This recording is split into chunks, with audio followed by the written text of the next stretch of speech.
وقال النبي صلى الله عليه وسلم المسلم من سلم المسلمون من لسانه ويده، أو كما قال عليه الصلاة والسلام. سبحان ربك رب العزة عما يصفون وسلام على المرسلين والحمد لله رب العالمين. اللهم صل على سيدنا محمد وعلى آل سيدنا محمد وبارك وسلم. اللهم صل على سيدنا محمد وعلى آل سيدنا محمد وبارك وسلم. اللهم صل على سيدنا محمد وعلى آل سيدنا محمد وبارك وسلم.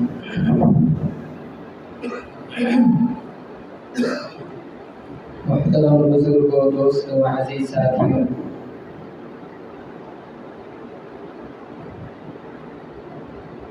اللہ تبارک و تعالی نے اپنے دین اسلام کے 5 حصے بتلائے.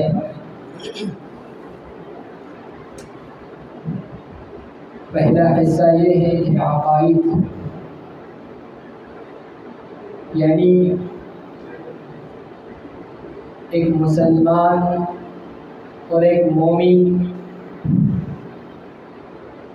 اور ایک ایمان والے کا یہ عقیدہ ہونا چاہیے کہ اللہ تبارک و تعالی کی ذات وہ ہر چیز کا مالک ہے، ہر چیز کا خالق ہے، اور نفع اور نقصان وہی اپنے بندوں کو دیتا ہے. اسی سے سب کچھ ہوتا ہے، جو ہو رہا ہے وہی کر رہا ہے.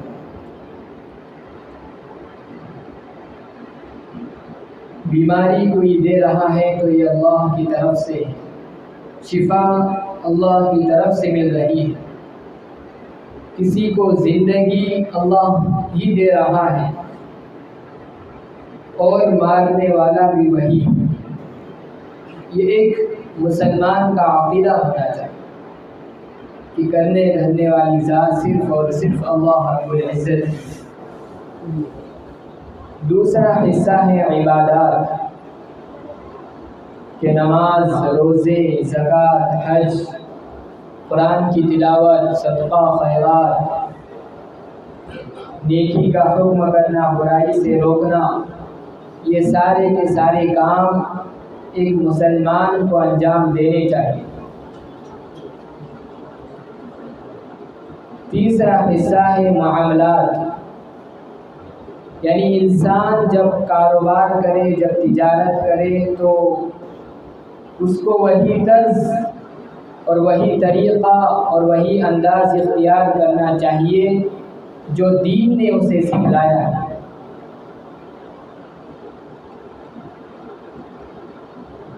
اور چوتھا حصہ ہے معاشرت، یعنی ہم سماج میں، معاشرے میں اپنے بھائیوں سے اور اپنے گھر والوں سے کس طرح سلوک کریں. ان کے ساتھ اٹھنا بیٹھنا، ان سے بات چیت کرنا، اس میں ہمارا وہی انداز ہونا چاہیے جو دین اور جو اللہ اور اس کے رسول نے ہمیں سکھلایا ہے. اور پانچواں حصہ ہے اخلاق، کہ انسان اپنے ظاہری اور باطنی اخلاق کو سنوارے، اپنے خیالات کو پاک صاف رکھے، اپنے تفکرات کو بلند رکھے. عزیز دوستو، آج ہم اسلام کے نام لیوا ہے، مسلمان کہلانے والے ہیں، لیکن کیا ہم پوری 24 گھنٹے کی زندگی میں مسلمان بن کر رہتے ہیں یا نہیں؟ ہم تو صرف مسجد میں مسلمان نظر آتے ہیں، اور بازار میں، مارکیٹ میں دیکھو تو کوئی جھوٹ بول رہا ہے، کوئی کسی کی غیبت کر رہا ہے، چغلی کر رہا ہے، کوئی کسی کا وعدہ توڑ رہا ہے، اور اسی طرح کوئی امانت میں خیانت کر رہا ہے. کوئی کسی کو ذلیل کر رہا ہے، کوئی اپنے ہاتھوں سے اپنی زبان سے کسی کا دل دکھا رہا ہے۔ حالانکہ قرآن ہم سے یہ کہتا ہے کہ پورے دین میں داخل ہو جاؤ، سر سے لے کر پیر تک پورے دین میں داخل ہو جاؤ۔ لیکن ہمارا رویہ یہ ہے کہ ہم بعض جگہوں پر پورے طور پر مسلمان بن جاتے ہیں اور بعض جگہ اپنی پورے دین کو، اسلام کو ختم کر دیتے ہیں۔ امانتوں میں خیانتیں ہو رہی ہیں۔ حضرت عمر فاروق رضی اللہ عنہ کا ایک عجیب واقعہ کتابوں میں لکھا ہے کہ ایک مرتبہ وہ سفر کر رہے تھے اور راستے میں توشے راہ اور جو کھانے کا سامان ہوتا ہے وہ بالکل ختم ہو چکا تھا،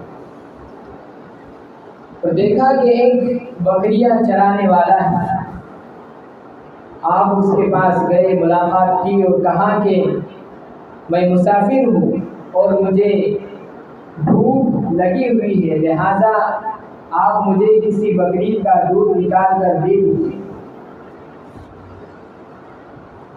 تو اس چرواہے نے کہا کہ بلا شبہ آپ مسافر ہیں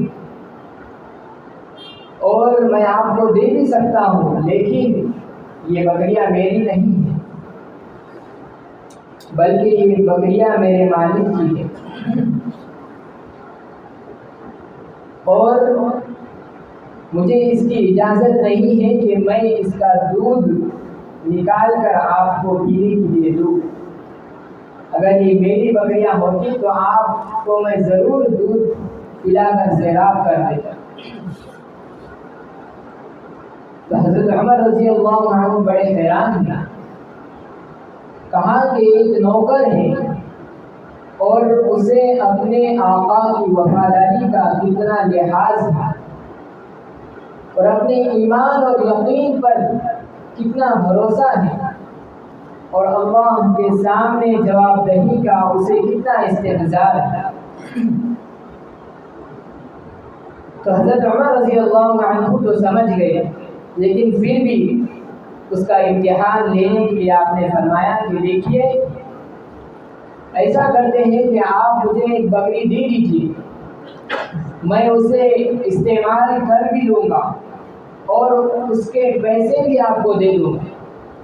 آپ کا بھی کام بن جائے گا، میرا بھی کام ہو جائے گا۔ اور رہی مالک کی بات، تو آپ اس سے کہہ دینا کہ جو بکری تھی اس بکری کو بھیڑیے نے اٹھا کر لے گئے، اس لیے کہ جنگلوں میں بھیڑیا ہوا کرتے، اس نے کون سی نئی بات۔ تو اس نے جب آپ کی یہ باتیں سنی، وہ نہیں جانتا تھا کہ حضرت عمر رضی اللہ عنہ، تو کہا کہ یا ھذا فأین اللہ، کہ فلاں تو یہ باتیں کر رہا ہے اور میں ادھر وہ کام کر بھی سکتا ہوں جو تو کہہ رہا ہے، اور اپنے مالک کو جا کر وہ باتیں بتلا بھی سکتا ہوں، اور مالک اس سے مطمئن بھی ہو سکتا ہے، لیکن اس کا کیا ہوگا جو مالک کا بھی مالک ہے، اور جو یہ سارا ماجرا دیکھ رہا ہے کہ ہم کیا خیالی پلاؤ پکا رہے ہیں، اس کے سامنے میں کیا جواب دوں گا؟ یا ھذا فأین اللہ، اگر میں یہ سارا کام کر گزروں تو اللہ کہاں گیا؟ کیا وہ مجھے نہیں دیکھ رہا ہے؟ حضرت عمر رضی اللہ عنہ اور حیران ہو اور اس سے کہا کہ جب تک تم جیسے انسان اس روئے زمین پر باقی رہیں گے، اس وقت تک کوئی ایک دوسرے پر ظلم نہیں کر سکتا، اس لیے کہ جب تک انسان کے اندر، انسان کے دل و دماغ میں اللہ کا خوف رہے گا، اللہ کا ڈر رہے گا، اور اللہ کے سامنے جواب دہی کا پس منظر رہے گا، اس کے سامنے کھڑے ہونے کا اور اس کے سامنے حساب و کتاب دینے کا منظر اس کی آنکھوں کے سامنے ہوگا، اس کے دل و دماغ میں مستحضر رہے گا، تو اس وقت تک اس دنیا میں کوئی بھی ظلم، کوئی بھی جرم اور کوئی مظالم نہیں چل سکے۔ تو اپنے اخلاق کو اعلیٰ سطح پر لے جانا یہ ایک مسلمان کا فریضہ ہے، اور مسلمان اس وقت تک مسلمان نہیں بن سکتا جب تک کہ وہ اپنے اخلاق کو درست نہ کرے۔ اور حدیث شریف میں فرمایا گیا لا ایمان لمن لا امانت لہ، کہ جو امانتوں کا پاس و لحاظ نہ رکھے، امانتوں میں خیانت کرے، اس کا کوئی دین نہیں، اس کا کوئی ایمان نہیں۔ آج وعدہ فراموش ہم بن رہے، وعدہ کرتے ہیں مگر اس کو توڑنے کے لیے کئی بہانے ہم اپناتے ہیں۔ عزیز دوستو، یہ وعدہ خلافی اسلام میں اور دین میں بہت بڑا جرم ہے، اور اتنا بڑا جرم ہے کہ ایک طرف اللہ کے راستے میں جہاد کے لیے جانا ہو، اور دوسری طرف کسی سے وعدہ کیا ہوا ہو، وہ وعدہ بیچ میں رکاوٹ بن رہا ہو، تو اللہ کے راستے میں جانا دین کہتا ہے، اسلام کہتا ہے کہ اس کو تم چھوڑ دو اور اپنے وعدے کو پہلے پورا کرو۔ اتنی اہمیت دین نے، اسلام نے ہمیں وعدے کی دلائی ہے۔ اس پر سے ایک واقعہ آپ لوگوں کو سناؤ کہ حضرت حذیفہ بن یمان رضی اللہ عنہ بہت ہی مشہور صحابی ہیں، رازدار رسول ہیں۔ آپ صلی اللہ علیہ وسلم کے جو راز تھے آپ وہ سارے حضرت حذیفہ رضی اللہ عنہ کو بتا رہے تھے، اور حدیث شریف میں یہ بھی آتا ہے کہ آپ کے پاس سارے منافقوں کی لسٹ تھی، کون کون منافق ہیں، نبی نے سارے منافق کا نام آپ کو بتا دیا۔ اور حضرت عمر رضی اللہ عنہ کے بارے میں آتا ہے کہ آپ بار بار آ کر حضرت حذیفہ سے پوچھتے تھے کہ حذیفہ کیا میرا نام تو نہیں ہے نا اس لسٹ میں؟ اس طرح ان کو ڈر رہتا تھا۔ تو فرماتے ہیں کہ جب حضرت حذیفہ رضی اللہ عنہ مکہ سے ہجرت کر کے جانے لگے مدینہ منورہ، راستے میں ابو جہل سے ملاقات ہوئی، کہا کہ کدھر کا ارادہ ہے؟ حذیفہ رضی اللہ عنہ نے فرمایا کہ میں نبی صلی اللہ علیہ وسلم سے ملاقات کے لیے جا رہا ہوں، ان کی زیارت کرنے کے لیے جا رہا ہوں۔ تو ابو جہل نے کہا کہ نہیں، تم اگر وہاں جاؤ گے تو پھر ایک نہ ایک دن تم الٹا ہی ہمارے ساتھ جنگ کرنے کے لیے آؤ گے، لہٰذا ہم تمہیں اجازت اس کی نہیں دے سکتے کہ تم وہاں پر جاؤ اور وہاں جا کر ہم سے لڑو، ہم پر چڑھائی کرو۔ تو حضرت حذیفہ نے ان سے، ابو جہل سے پختہ وعدہ کیا کہ نہیں، میں صرف اور صرف میرے جانے کا مقصد آپ کی زیارت کرنا ہے اور آپ سے ملاقات کرنا ہے۔ تو ابو جہل نے کہا کہ پکا وعدہ کرو تبھی ہم تمہیں چھوڑ سکتے ہیں۔ تو حضرت حذیفہ نے پکا وعدہ کر لیا، اور یہ وہ دن تھے جب کہ غزوہ بدر پیش آنے والا تھا۔ جنگ بدر جو اسلام میں سب سے پہلی جنگ ہے، جو دین کے لیے سب سے پہلی جنگ لڑی گئی، وہ جنگ بدر ہے، غزوہ بدر ہے۔ تو راستے میں حضرت حذیفہ رضی اللہ عنہ نکل گئے اور آپ سے راستے میں ملاقات ہو گئی، چونکہ آپ بھی جنگ کے لیے مدینہ منورہ سے نکل چکے تھے۔ اور عزیز دوستو، ایک طرف یہ جنگ ہے جس کی یہ اہمیت اور یہ فضیلت ہے کہ جو کوئی بھی صحابی اس جنگ میں شریک ہوا، اللہ تبارک و تعالیٰ نے ان ساری کی ساری صحابہ رضی اللہ عنہم اجمعین کو ان سب کی مغفرت فرمائے، اور سارے کے سارے صحابی بخش دیے گئے، اور جن کے نام کے وظیفے پڑھے جاتے ہیں اور جن کے نام لے کر دعائیں اگر مانگی جائیں تو دعائیں قبول ہوتی ہیں، اور جس دن کو یوم الفرقان کہا گیا کہ یہ حق اور باطل کے درمیان فیصلہ کرنے والا دن ہے اور فیصلہ کرنے والی جنگ ہے۔ تو اتنی اہمیت اس جہاد کی ایک طرف، لیکن دوسری طرف حضرت حذیفہ چونکہ وعدہ کر کے آئے تھے، آپ سے ملاقات ہوئی، اور آپ صلی اللہ علیہ وسلم سے سارا حال، سارا قصہ پیش کیا، بیان کیا۔ تو عزیز دوستو، حضرت حذیفہ رضی اللہ عنہ نے یہ کہا کہ یا رسول اللہ،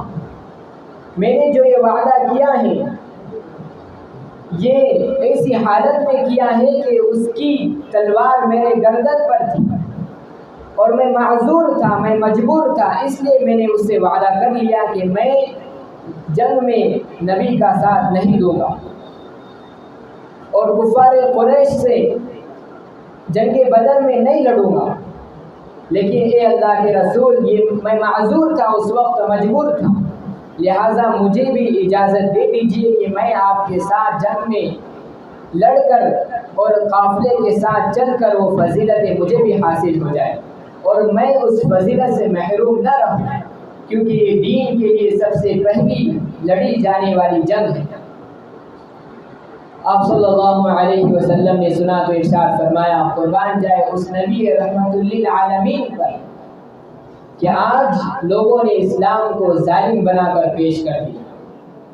اسلام کو بدنام کر دیا، دین کو بدنام کر دیا، لیکن ان تک یہ باتیں پہنچانے کی ہے کہ آپ صلی اللہ علیہ وسلم نے ارشاد فرمایا کہ گرچہ تم نے اس سے وعدہ کیا ہے اور وہ کافر ہے، مگر تم نے اس سے وعدہ کیا ہے تو لہٰذا اس وعدے کی وعدہ خلافی اب نہیں کی جا سکتی، اور تم نے اس سے یہ وعدہ کیا ہے کہ میں تمہارے خلاف جنگ میں شامل نہیں ہوں گا، میں تو صرف اس لیے جا رہا ہوں کہ نبی کی زیارت کر لوں، نبی کی ملاقات کر لوں، لہٰذا میں تمہیں جنگ میں شریک ہونے کی اجازت نہیں دے سکتا۔ لہٰذا حضرت حذیفہ رضی اللہ عنہ جنگ میں شریک نہیں ہوئے اور انہیں ان ساری فضیلتوں سے محروم ہونا پڑا۔ تو اس سے کیا پتہ چلتا ہے کہ دین خالی نماز میں، روزے میں نہیں ہے، بلکہ دین امانتوں میں، امانتوں کا پاس و لحاظ رکھنے کا نام بھی دین ہے، یہ بھی اسلام سکھاتا ہے۔ وعدوں کو پورا کرنے کا نام دین ہے، یہی اسلام کی تعلیم ہے۔ عزیز دوستو، حدیث شریف میں آپ صلی اللہ علیہ وسلم نے فرمایا، المسلم من سلم المسلمون من لسانه ویدہ، کہ مسلمان تو وہ ہے کہ جس کی زبان سے اور جس کے ہاتھ سے دوسرے لوگ محفوظ رہیں۔ کسی دوسرے کو تکلیف دینا یہ اتنا ہی بڑا جرم ہے کہ جتنا کسی سے زنا کرنا۔ کسی مسلمان بھائی کو یا غیر مسلم بھائی کو تکلیف دینا یہ اتنا ہی بڑا جرم ہے جیسا کہ سور کھانے کا جرم ہے۔ کسی دوسرے کو تکلیف دینا یہ اتنا ہی بڑا جرم ہے جیسا کہ کسی نے شراب پی ہو یا چوری کی ہو۔ عزیز دوستو، مثال کے طور پر ہم راستوں میں کسی جگہ گاڑیاں کھڑے کر دیتے ہیں اور آنے جانے والوں کو، مسافروں کو اس سے تکلیف ہوتی ہے، یہ اتنا ہی بڑا جرم ہے کہ جتنا بڑا جرم اللہ کے ساتھ شرک کرنے کا۔ اسلام قطعاً اس کی اجازت نہیں دیتا کہ ہم دنیا کے اعتبار سے تو یہ کوئی معمولی بات ہے کہ زیادہ سے زیادہ ہم ٹریفک کے قانون کی خلاف ورزی کر رہے ہیں، لیکن یہ دین بھی ہے، اور دین یہ ہے کہ یہ ہمارا بہت ہی بڑا بد اخلاقی کا کردار ہے کہ ہم راستوں میں کسی بھی چیز کو ڈال دیں اور آنے جانے والوں کو تکلیف دے دیں۔ اسلام اس کی اجازت نہیں دیتا، اور حدیث شریف میں فرمایا گیا کہ کوئی بھی اپنی زبان سے ہو یا اپنے کردار سے ہو یا اپنی کسی چیز سے ہو، کوئی بھی اگر کسی دوسرے کو تکلیف دے تو وہ مسلمان نہیں۔ اور کل قیامت کے روز ایسا شخص، آپ صلی اللہ علیہ وسلم نے صحابہ سے دریافت کیا، سوال کیا کہ بتلائیے مفلس کون ہے، غریب کون ہے؟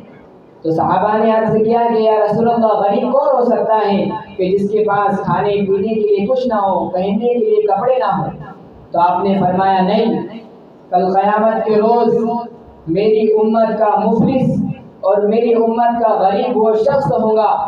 کہ جو دنیا میں جتنے بہت ساری نیکیاں کمائی ہوں گی، بہت سارے صدقات اور خیرات کمائے ہوں گے، ان کا ثواب کمایا ہوگا، اور نماز روزے نوافل تسبیحات اور اوراد کا اہتمام کیا ہوگا، لیکن ساتھ ہی ساتھ دنیا میں کسی کو تکلیف دی ہوگی، کسی کا دل توڑا ہوگا، کسی کی عزت کو تار کیا ہوگا، اور کسی کے حقوق کو دبایا ہوگا، کسی کا مال کھایا ہوگا، تو کل قیامت کے روز ایسے شخص سے اس کی ساری نیکیاں لے کر، جس کی اس نے دل آزاری کی تھی، جس کو گالی دیا تھا، جس کا مال کھایا تھا، یہ ساری نیکیاں اس کو دے دی جائیں گی، اور پھر یہاں تک کہ اس کی ساری نیکیاں ختم ہو جائیں گی، اور جب دینے کے لیے کچھ نہ بچا تو دوسرے شخص کے گناہ اس پر لادے جائیں گے، اور جب سارا کا سارا یہ مجرم ٹھہرے گا اور سارے گناہ اس پر لادے جائیں گے، تو اس طرح گناہ گار بنا کر اور مجرم ٹھہرا کر اس شخص کو کل قیامت کے روز جہنم میں ڈال دیا جائے گا۔ تو ہمارا اخلاق یہ فریضہ ہے کہ ہم اپنے اخلاق کو اعلیٰ معیار پر اور اعلیٰ سطح پر لے جائیں، جس طرح نبی علیہ الصلوۃ والسلام نے اخلاق کی تعلیم دی ہے، اس طرح اخلاق کو ہم اپنائیں، اور نبی صلی اللہ علیہ وسلم کو اللہ نے ہمارے لیے آئیڈیل بنا کر بھیجا ہے کہ تم کوئی بھی کام کرنا چاہتے ہو، دیکھو کہ نبی نے اس کو کس طرح انجام دیا ہے، اس طرح ہم کام کریں اور 100% دین پر چلنے کی کوشش کریں، دین کی تعلیم حاصل کریں۔ آج ہمارے پاس ہر چیز کے لیے وقت ہے، ٹائم ہے، دکان کے لیے، گھر والوں کے لیے، اور اسی طرح موبائل کے لیے خاص طور سے، لیکن دین کی تعلیم اور مستند کتابوں کی تعلیم میں بیٹھنے کے لیے اور ان کے اندر کیا کیا لکھا ہوا ہے، نبی علیہ الصلوۃ والسلام نے حدیثوں میں کیا بیان کیا ہے، ان کو سننے کے لیے آج ہمارے پاس ٹائم نہیں، وقت نہیں۔ اپنے کم از کم 24 گھنٹوں میں سے کچھ ایسا وقت ہم نکالیں کہ جس سے ہم دینی معلومات حاصل کریں۔ اور رمضان المبارک کا بابرکت مہینہ چل رہا ہے، اس میں بھی خصوصاً آخری عشرہ چل رہا ہے، خاص طور سے جی بھر کر اللہ سے عبادت کریں، اللہ کی عبادت کریں، اللہ سے دعائیں مانگیں، اور رحمت اور مغفرت کا عشرہ تو ختم ہو چکا ہے، اور یہ عشرہ جہنم سے آزادی کا ہے، جہنم سے خلاصی کا ہے۔ خوب دعائیں کرتے، اچھے کاموں کر کے اپنے آپ کو جہنم کے عذاب سے چھڑائیں۔ اللہ پاک ہے سننے سے زیادہ عمل کی توفیق نصیب فرمائے۔ وآخر دعوانا الحمد للہ رب العالمین۔ خالی جگہ پر کر لیجیے، سنت پڑھ لیجیے۔